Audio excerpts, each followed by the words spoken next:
Hey, what's up, everybody? It's Mr. Sanders Twin, and we are back for another read aloud. So, I gotta tell you all something. Um, this is not Mr. Sanders' first time teaching sixth grade, and I'd recorded Smoking Mirror before. And I thought, hey, then I don't have to record anything. I got an easy year. Well, that recording was so bad. I was terrible at my job back then, but rest assured, I am so much better. We're going to do this again this time in the year 2026, and we're going to do it right. Without further ado, let's get started.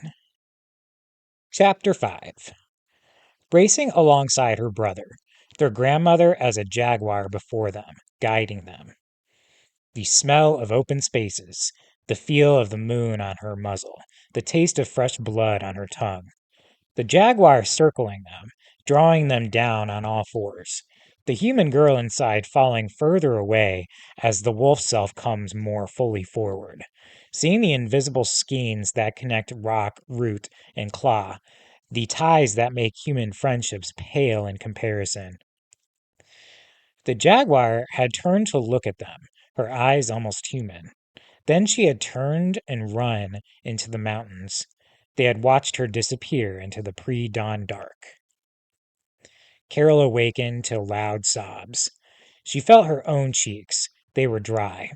Sitting up, she saw that Johnny was still fast asleep on his bed, curled up like a napping cat. From the ground floor came more sounds of sorrow, a stifled scream, furniture being scraped across tile. Johnny, her brother snapped awake. Something's wrong.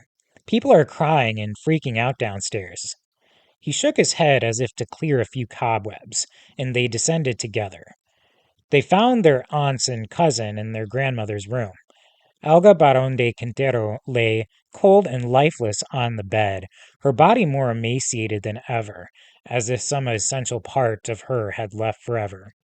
A smile lay lightly on her lips. It was her. She ran with us last night. Somehow, she escaped her own broken body. Tears came to her eyes, but she had to fight not to laugh with joy. She waited. Johnny's voice was husky with emotion as he leaned toward her.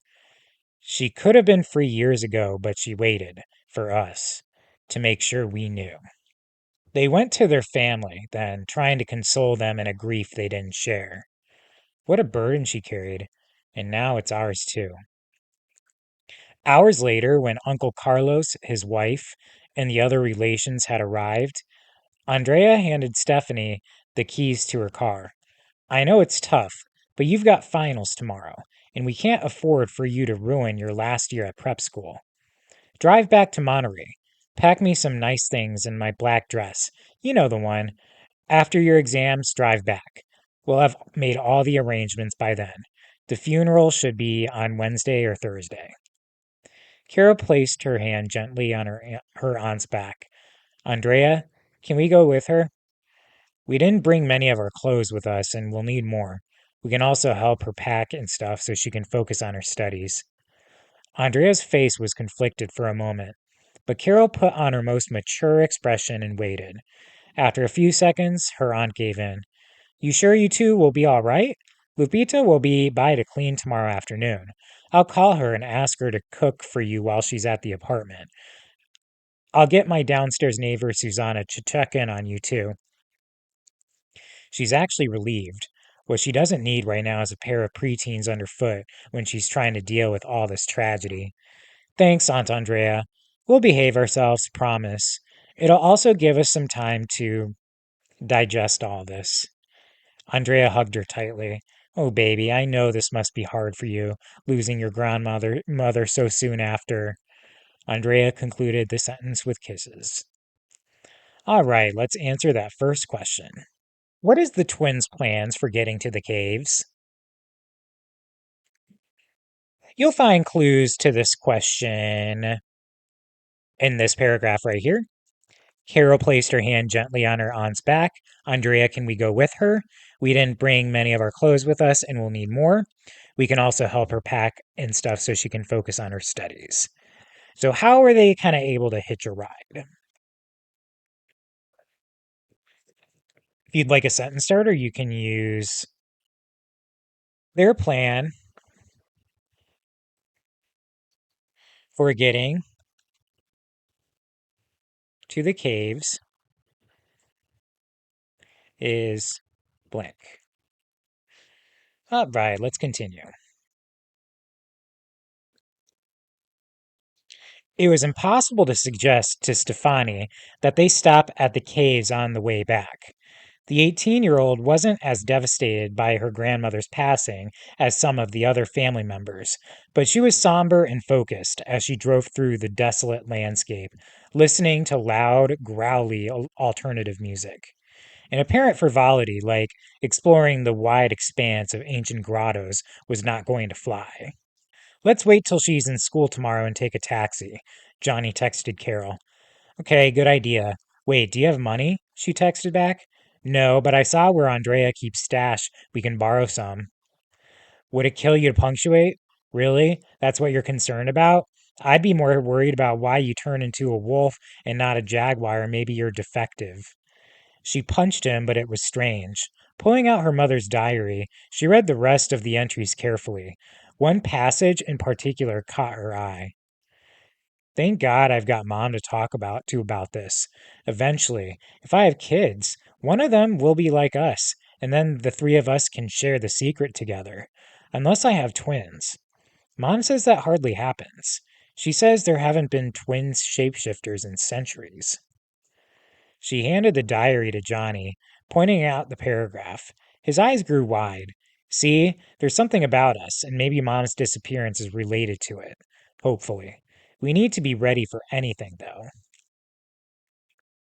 They both spent the rest of the trip researching the caves and lore about Nigualis. A lot of what they found on the internet was just nonsense. Urban legends or embellishments created for non Hispanics who wanted to use Mesoamerican creatures in their role playing games and so forth. But there was plenty of information that seemed legitimate. Carol even found a scholarly monograph on shapeshifting sorcerers. Though the researchers treated the beliefs of villagers seriously, it was obvious they thought the Mexicans who believed in Nigualis were just trying to find explanations for tragic deaths in their communities. Still, their interviews of elders in the southern Mexican towns yielded some tidbits of lore. Apparently, it was tough to kill a Nagua without ritually prepared weapons, but there were many ways to make a sorcerer revert to human form in order to lynch him. Carol had no idea if any of this was applicable to natural born shapeshifters like her brother and her, or just to people who use spells to make their tonal come forward. She could only hope that the folk in the mountain would enlighten her. That night was the first during which she was aware of her transformation, though it seemed distant and dreamlike. From deep within her came a pressure, an almost physical need. Instead of fighting against the rising sensation, she mentally relaxed, dropping all barriers and inhibitions. A hungry, eager part of her leapt into the gap left by her relinquishing of control. It was her tonal, a glowing, vital force that required more than human flesh to inhabit the world.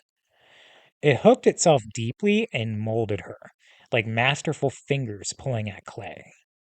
She reached out to the tonal, tentatively at first, but then with excitement, embracing it, linking with it. She saw through its eyes. The former darkness of the bedroom was startlingly clear, and her keen vision was enhanced even more by her powerful sense of smell and hearing, revealing a world she barely glimpsed as a human girl. Every subtle movement around her, every glimmer of light, conveyed incredible amounts of information. It was dizzying. Her transformation, as far as she could tell, was complete. She could smell the jaguar on the other bed, could tell that his senses were changing too. Then he thudded to the floor beside her. They could not speak to each other, but so much could be communicated with gestures of muzzle, ear, and tail. They turned to the open window. The night called to them, and they rushed to answer, leaping into the moonlight. All right, everybody, we're going to answer the next question How is Carol able to transform into her tonal, and that being the wolf? And this time she's actually able to remember and be aware of what's going on. It says right here, from deep within her came a pressure, an almost physical need. Instead of fighting against the rising sensation, she mentally relaxed, dropping all barriers and inhibitions. And then there's a few more important words right here. It says relinquishing of control. So this is more of a difficult question, but let's see if we can figure it out. If you'd like a sentence starter, you can use she is able to transform into her tonal because blank. All right, let's continue. You two stay out of trouble, Stefani warned as she scooped up the keys from the counter in the morning. Just hang out here, surf the internet, watch some TV, read a book. I'll be back around 2 p.m. Carol assured her that she'd keep Johnny in check, and Stefani almost smiled at the conspiratorial us against them tone. They let some time pass. Then they grabbed their knapsacks and headed to one of the main streets, hailing an eco taxi and asking the driver to take them to the caves. Shouldn't you two be in school? We're American, Johnny answered with a smile. School's already over for us. We're meeting our parents at the park to explore the caves. The taxi driver shrugged. So long as you can pay. Johnny foolishly flashed the pesos they'd taken from their aunt's bedroom. The man nodded, turned on his meter, and drove off to the polka rhythms of some norteño band on the radio. The twins chatted excitedly in English about their experiences during the most recent transformation, comparing notes and speculating on ways to trigger the shift while they were still awake. Before long, the taxi dropped them at the parking lot near Friar Mountain, with Johnny leaving him a generous tip from the borrowed funds. They hiked up the trail away, then paid 60 pesos each to ride the aerial tramway up the steep slope. After 10 minutes of hanging precariously in the air, they walked with a group of tourists into the large principal chamber. The air was comfortably cool, and the great expanse of rock hanging overhead suitably impressive. A guide gathered the newcomers, giving them maps and a choice. The A 20-minute or 1 hour tour. Not sure what to expect, the twins opted for the longer one. Metal walkways that had been painted yellow led the way from chamber to chamber, each of which had a distinct name. As they moved through the chambers, they were duly amazed at some of the massive rock formations: the Christmas tree, the frozen fountain, the Chinese tower. There were walls like melted wax, pools of sterile water, and what was extravagantly called the Eighth Wonder, a stalactite and a stalagmite that met exactly halfway from the ceiling and floor. Carol saw that Johnny was entranced by the structures, but she could hardly focus on them. She kept looking around, searching for some sign of the mysterious folk in the mountain. The twins lagged well behind the group they were with. As they mounted another set of rickety metal stairs, Carol noticed some fossils embedded in the rock to her left. As she took a moment to study the ancient sea creatures that had left their mark, she glimpsed something moving in a gap just beyond the walkway. She leaned over the railing, peering into the darkness that lay between two formations. Straining her eyes, she managed to make out a form. A boy, it seemed at first, maybe 6 or 7 years old. But then a glow came from his hands, and she stepped back, startled, bumping into Johnny. Hey, watch out, dude. You're going to knock me down the stairs or something. She ignored his complaints. Johnny, look! It was not a boy. It was a small man-like being, pale skinned, with a shock of black hair and large, widely set eyes. It wore a simple linen loincloth and sandals. In its long fingered hands, it held a rock, the source of the light. Come, it whispered, over the railing. Quick, before they see you. Carol and Johnny stood stock still. The being grew impatient. Carolina, yes? And Juan Angel, you're here for a reason. If you want to know what it is, I reckon you'd better climb over the railing this very minute. They obeyed, jumping across the short space with ease. Carol saw that the little man only came up to her chin. Surreptitiously, she sniffed the air, a new habit she was picking up from her shifted existence. He had no smell, or rather, he smelled of rock and water and sterile sand, like everything else around her. Come on then, the little man said in his lilting, old fashioned way. The others are waiting. Carol found her voice. The other what? The other Sapame. Little people. We come to set you on your path. Now, enough dawdling. He moved quickly through the darkness, and the twins rushed to keep up. After a couple of minutes, they came to a solid wall.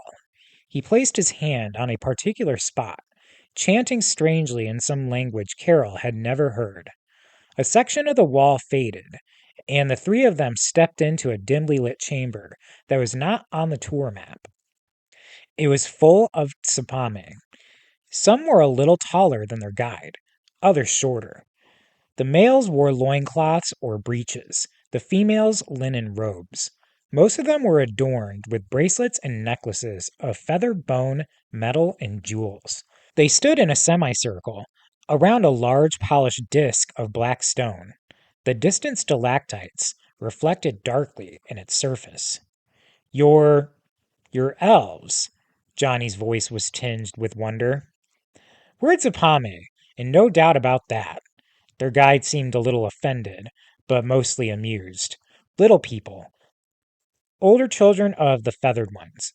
We were here before humans, in other words. Carol tried to smile, but hundreds of stony eyes regarded her, and she faltered. The folk in the mountain, a stern, cold race. Did you train my grandmother? Train? Well, we sure did teach her a lot. Your mother, too.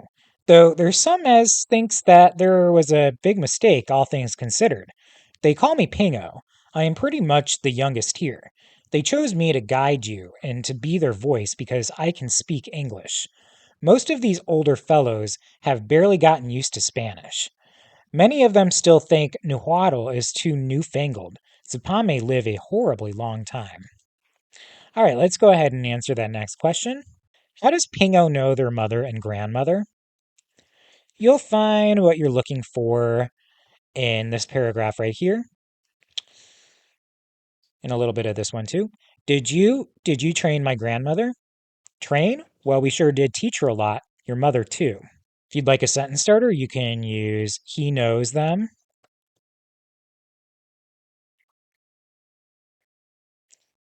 Because blank. All right, let's finish up the read aloud and answer the last question.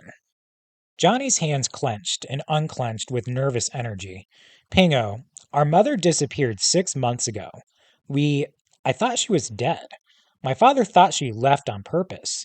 Can you? Take it easy, son. You're getting ahead of me. First off, your ma ain't dead. A wave of emotion hit Carol and her knees buckled.